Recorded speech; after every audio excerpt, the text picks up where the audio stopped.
विद्यार्थी मित्रांनो, economics bye Rishikesh sir या चॅनलवर आपल्या सगळ्यांचं स्वागत. नोव्हेंबर महिन्याच्या करंट अफेअरचा हा 10वा आणि शेवटचा भाग आपण बघणार आहोत. युरियाची वाढती मागणी आणि पुरवठा चिंता. चालू आर्थिक वर्षात भारताचा युरियाचा वापर 40 दशलक्ष टनपर्यंत पोहोचण्याची शक्यता आहे. चांगला मान्सून आणि रब्बी हंगामात गहू, मोहरीच्या लागवडीमुळे मागणी वाढली आहे. उत्पादन आणि आयातीची गरज. उत्पादन विरुद्ध वापर जर बघितला तर देशांतर्गत उत्पादन 31.4 दशलक्ष टन आहे. आयात गरज जर वापर 40 मिलियन टन झाला आणि उत्पादन 30 ते 31 मिलियन टन राहिले तर 10 मिलियन टन युरिया आयात करावा लागेल. स्थिर किंमत धोरणाचे परिणाम. किंमत धोरण 2012 पासून युरियाची MRP ₹5,360 प्रति टन इतकीच आहे. उत्पादन खर्च आणि आयातीत खर्च खूप जास्त असूनही शेतकऱ्यांसाठी किंमत वाढवलेली नाही.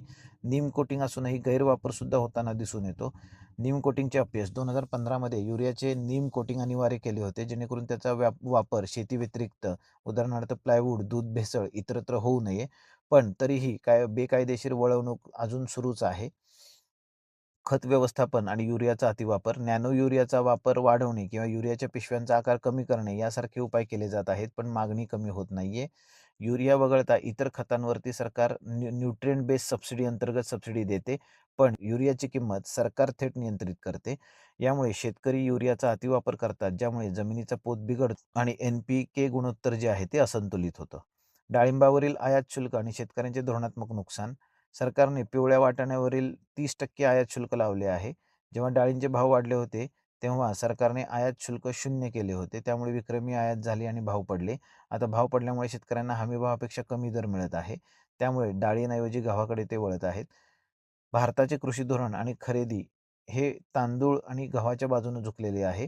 डाळी आणि तेलबियांच्या बाबतीत MSP फक्त कागदावर राहते.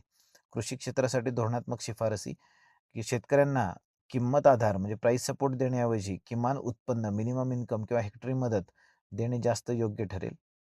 या दृष्टिकोनातून सरकारची कृषी सन्मान निधी योजना ऑलरेडी कार्यरत आहे, परंतु ती मात्र बरीचशी अपुरी असलेली आपल्याला दिसून येते. निर्यात क्षेत्रातील स्पर्धात्मकतेची चिंता. अमेरिकेने चीनवरील टॅरिफ कमी केले आहे, पण भारतात टॅरिफ कायम आहे किंवा वाढवले आहे. त्यामुळे भारतीय निर्यातदार अडचणीत आलेले आहेत. आता हे सुद्धा अमेरिकेने नुकतंच कमी केलेलं आहे बघा. भारतावरच्या काही वस्तूंवरती हे टॅरिफ जे आहे ते कमी केलेलं आहे. कापड, चमडे, रत्ने आणि दागिने यांसारख्या श्रमप्रधान क्षेत्रांच्या प्रतिनिधींनी पंतप्रधानांची भेट घेतलेली आहे. या दृष्टिकोनातून कापड उद्योगाला स्पर्धकांशी टिकून राहण्यासाठी धोरणात्मक पाठबळ हवे आहे. त्यामध्ये बांगलादेश आणि व्हिएतनाम यांच्याकडून आपल्याला मोठी स्पर्धा बघायला मिळते. रत्ने आणि दागिने क्षेत्राची 65% निर्यात सेझमधून होते. सेझ कायद्यातील सुधारणा आणि निर्यातीसाठी सवलतीची मागणी. त्यांनी सेझ कायद्यात सुधारणा करण्याची मागणी केली आहे, जेणेकरून मंदीच्या काळात ऑफ सीझनमध्ये त्यांना देशांतर्गत बाजारपेठेत माल विकता येईल, जे आपण 9व्या भागामध्ये बघितलेलं आहे बघा याच्याबद्दलची माहिती. व्याजदर. निर्यातीसाठी स्वस्त दरात कर्ज मिळावे हे पण त्यांनी अपेक्षा व्यक्त केलेली आहे. अमेरिकेवर ट्रम्प यांच्या टॅरिफ धोरणाचे नकारात्मक परिणाम. येल बजेट लॅब अहवाल काय म्हणतो बघा. ट्रम्प त्यांच्या टॅरिफ धोरणामुळे सर्वात जास्त नुकसान खुद्द अमेरिकेचेच होणार आहे. कारण टॅरिफ हा एक प्रकारचा कर आहे, जो आयात करणाऱ्या देशातील ग्राहकांना द्यावा लागतो. यामुळे अमेरिकेचा GDP जो आहे तो 0.35% कमी होईल. चीनच्या GDPवर 0.18% परिणाम होईल. या व्यापार युद्धात युरोपियन युनियन आणि ब्रिटनला फायदा होऊ शकतो, कारण व्यापार तिकडे वळेल. भारताच्या अंदाजित GDPचे विश्लेषण. आर्थिक उद्दिष्टे आणि सद्यस्थिती. पियुष गोयल यांनी भारत 20 ते 25 वर्षात $30 ट्रिलियन अर्थव्यवस्था होईल असे म्हटले आहे. गेल्या 11 वर्षात भारताचा नॉमिनल GDP वाढीचा दर 10.3% आहे आणि रुपयाच्या अवमूल्यनाचा दर 3.08% आहे. जर हाच वेग राहिला तर $30 ट्रिलियन गाठायला 2048 उजाडेल, म्हणजे 27 वर्षे लागतील. हे लक्ष्य 20 वर्षात गाठण्यासाठी भारताला आपला विकास दर प्रचंड वाढवावा लागेल.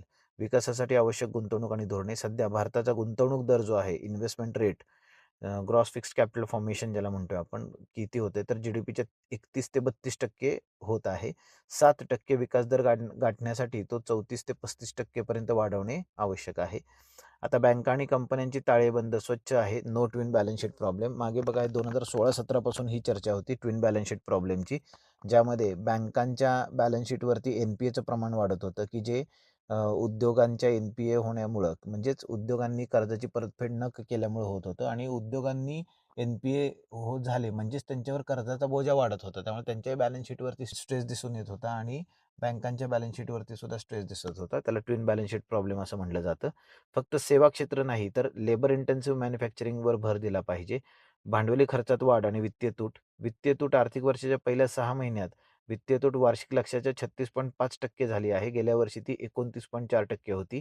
कारण सरकारने भांडवली खर्चात 40% वाढ केली आहे. निवडणुकीनंतर खर्चाचा वेग वाढला आहे. महसूल RBIकडून मिळालेल्या मोठ्या लाभांशामुळे तूट नियंत्रणात राहण्यास मदत झाली आहे. 4.4% तुटीचे वार्षिक लक्ष्य गाठणे शक्य आहे. ऑक्टोबरमधील जीएसटी संकलन आणि अनुपालन.